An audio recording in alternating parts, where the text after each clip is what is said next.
نحمده ونصلي على رسوله الكريم اما بعد فاعوذ بالله من الشیطان الرجیم بسم اللہ الرحمن الرحیم. Assalamu alaikum. All welcomes you in the Islamic information channel. Please subscribe and like my channel. آپ نے میری پریویس ویڈیو میں نماز کی اہمیت کے بارے میں سنا. اس ویڈیو میں آپ کو وضو کی دعائیں اور فرائض کے بارے میں بتاؤں گی.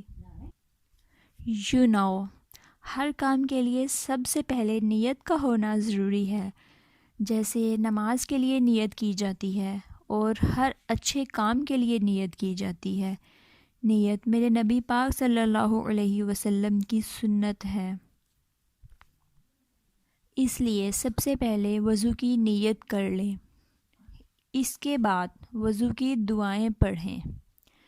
میں آپ کو سب سے پہلے وضو کرنے سے پہلے کی دعا بتاتی ہوں، پھر اس کے بعد وضو کے درمیان کی دعا، پھر وضو کے لاسٹ کی دعا بتاؤں گی.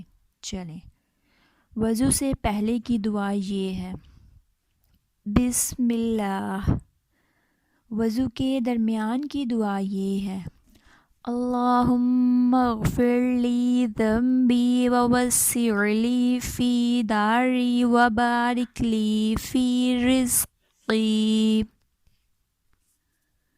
جب وضو کر لیں تو آسمان کی جانب منہ کر کے یہ دعا پڑھیں: وَأَشْهَدُ أَن لَا إِلَٰهَ إِلَّا اللَّهُ وَحْدَهُ لَا شَرِيكَ لَهُ وَأَشْهَدُ أَنَّ مُحَمَّدًا عَبْدُهُ وَرَسُولُهُ. اللهم اجعلني من التوابين واجعلني من المتطهرين.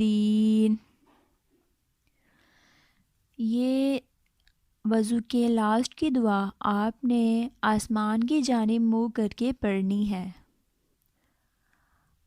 یہ وضو کی دعائیں کمپلیٹ ہو گئی ہیں. اب میں وضو کے فرائض کی طرف آتی ہوں.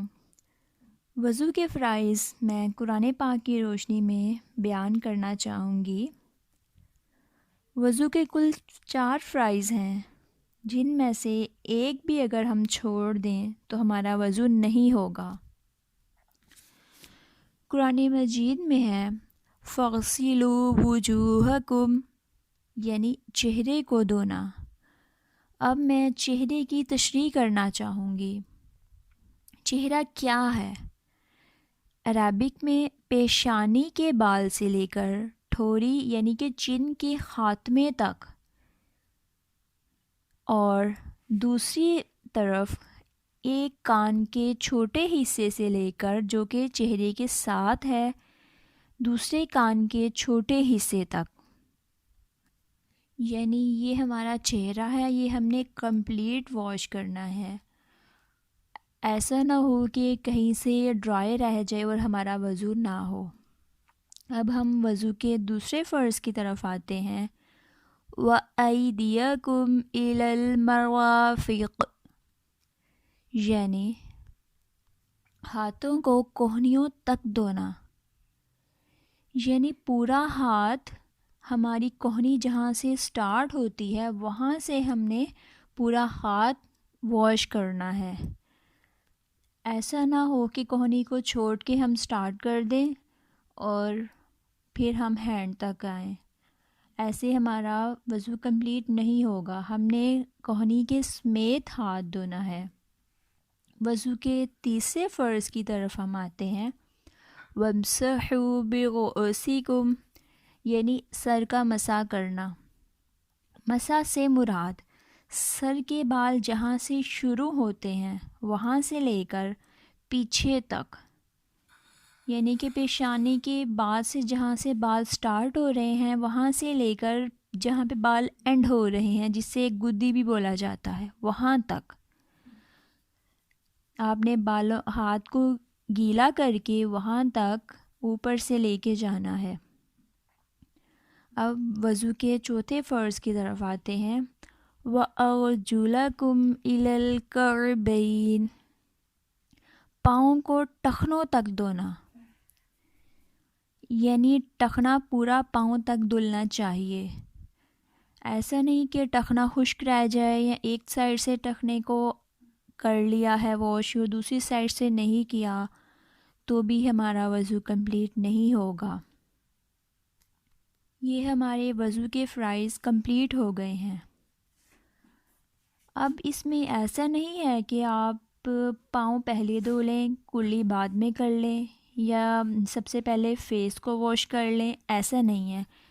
ترتیب سیکوینس سے کرنا ہے، جو قرآن پاک میں ترتیب بتائی ہے ویسے ہی کرنا ہے. اسی لیے میں نے قرآن پاک کی آیات کو ایکسپلین کر کے بتایا ہے اسٹیپ بائی اسٹیپ.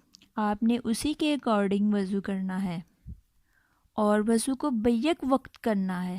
ایسا نہیں ہے کہ آپ نے ہینڈ واش کر لی اور پھر کچھ کھا لیا، تھوڑی دیر کے بعد آپ آئے ہیں تو فیس واش کر لیا، پھر آپ کہیں چلے گئے، پھر اس کے بعد آ کے اپنے پاؤں واش کر لیے. ایسا نہیں، وداؤٹ گیپ وضو کیا جائے.